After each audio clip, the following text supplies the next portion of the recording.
જય જવાન જય કિસાન. હું છું 16 વર્ષનો જય. હું કરી રહ્યો છું પ્રાકૃતિક ખેતી. શું તમે પણ પ્રાકૃતિક ખેતી કરવા માંગો છો? આપણે મહત્વની ટીપ આજે મહત્વની ટીપ સમજીશું.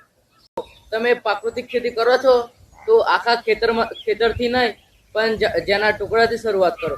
કારણ કે તેને ધીમે ધીમે આપણે ટુકડાને ઓર્ગેનિક કરીશું એટલે આપણે ધીમે ધીમે બધા શરૂઆતના બધા લક્ષણો આપણને ખબર પડશે કે ઓર્ગેનિક ફાર્મિંગ કેવી રીતે થાય, મીન્સ પ્રાકૃતિક ખેતી કેવી રીતે થાય. અને આ રીતે આપણને બધું અનુભવ થાય તે રીતે ધીમે ધીમે આપણે એક ખેતરને ધીમે ધીમે આખા ખેતરમાં આપણે પ્રાકૃતિક ખેતી કરીશું.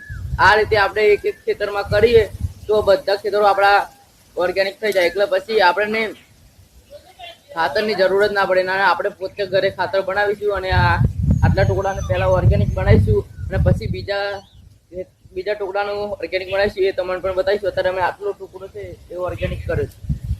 હવે આપણે આ ખેતરને આટલા પારાને આપણે તૈયાર કરીશું અને આટલા પારામાં આપણે કરીશું હવે આમાં પેડા કરીશું. કારણ કે આપણું પેંડા કરવાના છે અને આટલા ટુકડામાં આપણે ઓર્ગેનિક કરવાનું છે. એટલે આપણે પેલા જેના ટુકડાથી આપણે શરૂઆત કરીશું અને પછી તેને મોટા ખેતરોમાં કરીશું. એટલે અત્યારે આપણે આ ખેડી તૈયાર રાખેલું છે. હવે તેને આપણે તૈયાર કરવા